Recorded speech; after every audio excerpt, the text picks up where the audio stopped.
जब किसी इंसान पर जब हम आंख बंद के भरोसा करते हैं ना, और उसके बाद वो इंसान हमारा भरोसा तोड़ देता है, जबकि उनके भरोसे हम अपना सब कुछ छोड़ देते हैं, फिर वो हमारा भरोसा नहीं रखता है, तो हमें बहुत दुख होता है। दोस्तों, कार्तिक सर की ये छोटी सी कहानी सुनकर आपकी जो आंखें हैं वो भर आएंगी, इसलिए इस कहानी को लास्ट तक वॉच करना।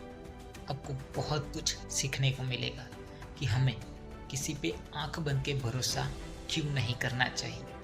घर की घंटी बजी तो जाकर के मनोज ने सुबह सुबह दरवाजा खोला और देखा कि सामने गांव के मास्टर साहब और मास्टरनी जी खड़े हुए थे। उनके हाथ में बैग भी था। मनोज ने बेमन से उनका स्वागत किया कि अरे कैसे आना हुआ मास्टर साहब। और मास्टर साहब समझ गए कि मनोज हमें देख करके खुश हुआ नहीं है। मास्टर साहब ने कहा अरे क्या बताएं, मास्टरनी जी की तबीयत खराब हो गई, गाँव में तबीयत ठीक नहीं हो रही थी, तो डॉक्टर ने कहा कि शहर में एक बार दिखा लो, तो बस बेटा तुम्हारे पास चले आए। मनोज ने बेमन से कहा आइए ना, अंदर आइए। अंदर उन्हें बैठाया और अपनी पत्नी से कहा चाय बना दो, मास्टर साहब आए हैं, मास्टरनी जी आई हैं। मास्टर साहब कहने लगे कि बेटा मनोज, क्या तुम आज हमारे साथ अस्पताल चलोगे? आज छुट्टी ले लोगे तो मास्टरनी जी को दिखा लेंगे। मनोज ने तुरंत बहाने मारते कहा नहीं, आज तो ऑफिस में बहुत इंपॉर्टेंट मीटिंग है, आज तो मैं नहीं चल पाऊंगा, और चुपचाप अंदर चला गया। तभी उनकी छोटी बच्ची, मनोज की बच्ची जो थी, वो जाग गई और वो बाहर आई, हॉल में देखा कि दादू दादी आए। वो मास्टर साहब मास्टरनी जी को दादू दादी कहती थी, क्योंकि 6 महीने पहले मनोज जब गाँव गया था छुट्टियों में, तो इनके घर के पास वाला घर ही मास्टर साहब का था। अब मनोज के मम्मी पापा तो थे नहीं, तो उस छोटी बच्ची को मास्टर साहब मास्टरनी जी में ही दादू दादी नजर आए। उन्हीं के साथ गांव में दिन भर खेलती थी, वहीं पर पकवान खाती थी, और ये भी बड़ा ख्याल रखते थे मास्टर साहब उस छोटी बच्ची का। बच्ची बड़ी खुश हुई। तभी मनोज की वाइफ आई और बच्ची को खींच करके अंदर ले गई कि चलो चुपचाप, स्कूल नहीं जाना तुम्हें, मस्ती करती रहती हो। मास्टर साहब समझ गए कि घर में माहौल तनाव भरा है और हमें देख करके खुश हुए नहीं है। किचन में मनोज की वाइफ चली गई थी, मनोज भी वहीं था, और तभी मास्टर साहब हाथ धोने के लिए वॉश बेसिन के पास आए तो उनकी बात सुन ली। मनोज की वाइफ मनोज से कह रही थी कि तुम्हें समझ में नहीं आता कहाँ इनको बुला लिया, अभी मेरी फ्रेंड्स आने वाली होंगी दोपहर में, क्या सोचेंगी वो, कौन लोग हैं, और अपनी बच्ची देखो जाकर के उनके साथ मिल रही है, वो बीमार है, बच्ची भी बीमार हो जाएगी। मनोज कहने लगा मैं क्या करूं, मैंने तो ऐसे ही गांव में एक बार कह दिया था कि कभी शहर आओ तो आ जाना, मुझे थोड़ी पता था कि सच में टपक पड़ेंगे। दोनों पति पत्नी के बीच में बातचीत चली रही थी। इधर चाय तैयार हुई तो मनोज वो चाय लेकर के पहुंचा हॉल में। तब तक मास्टर साहब मास्टरनी जी जा चुके थे।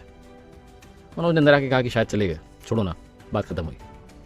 अब ये दोनों बुजुर्ग लोग अनजान शहर में रिक्शा करके अस्पताल तक पहुंचे। अस्पताल में ढूंढ रहे थे कहीं डॉक्टर से मुलाकात हो जाए तो दिखा लें, और मास्टर साहब अंदर ही अंदर दुखी हो रहे थे कि जिस मनोज पर इतना भरोसा किया, जिसके नाम पर हम यहाँ शहर चले आए, वो तो ऐसे बिहेव कर रहा है। मास्टरनी जी को कुछ बताया नहीं था, बस चुपचाप चले आए थे, लेकिन मास्टरनी जी समझ चुकी थी कि मनोज ज्यादा खुश हुआ नहीं। तभी इनके पास में एक व्यक्ति आता है और कहता है मास्टर साहब पहचाना, आपने मुझे बचपन में पढ़ाया था। मास्टर साहब चश्मा ठीक करते बोले हाँ बिल्कुल, तुम्हारा चेहरा जाना पहचाना लग रहा है। तो बताने लगा, कह रहे मैं कुलदीप, वो गांव में मेरे पिताजी साफ सफाई का काम करते थे और मुझे स्कूल में आता देख करके लोग चिढ़ते थे, तो फिर आप मुझे अलग से पढ़ाने आते थे। मास्टर साहब ने कहा हाँ, तुम्हारे स्कूल आने से गाँव वालों को दिक्कत थी ना, तो मैं तुम्हें 1 घंटे अलग से घर जाकर के पढ़ाता था ताकि तुम पढ़ लिख लो। कुलदीप कहने लगा हाँ, मेरी यहाँ पर नौकरी लग गई है, ज़्यादा बड़ी नौकरी तो नहीं है, लेकिन यहाँ पर काम करता हूँ और मेरी डॉक्टर से जान पहचान है। आपको कैसे आना हुआ? तो मास्टर साहब ने बताया कि मास्टर जी को दिखाना है। कुलदीप लेकर के गया बड़े डॉक्टर के पास। डॉक्टर साहब ने बड़े अच्छे से जांच की, देखा, दवाइयाँ लिखी, और कुलदीप ने कहा आपको गाँव नहीं जाना है, 2-4 दिन आप यहीं रुको मेरे यहाँ पर, चलो मैं आपको लेके चलता हूँ। और हॉस्पिटल में सबको बताते हुए जा रहा था कि मेरे गाँव वाले आए हैं, मेरे घर वाले आए हैं, मम्मी पापा आए हैं, उनको लेके जा रहा हूँ। मास्टर साहब जो निसंतान थे, उस दिन उनकी आंखों में आंसू थे कि कुलदीप के रूप में बेटा मिल गया, और एक मनोज था जिस पर इतना भरोसा किया और जिसके भरोसे पर गाँव से अनजान शहर में आ गए, वो हमें देख करके ही दुखी हो गया। बहुत छोटी सी कहानी है, लेकिन आज के टाइम में इमोशंस की इंपॉर्टेंस को बताती है। हम में से बहुत सारे लोग इमोशंस से दूर होते जा रहे हैं। अपनी लाइफ में भावनाओं को जिंदा रखिए, क्योंकि जिंदगी भावनाओं से ही होती है।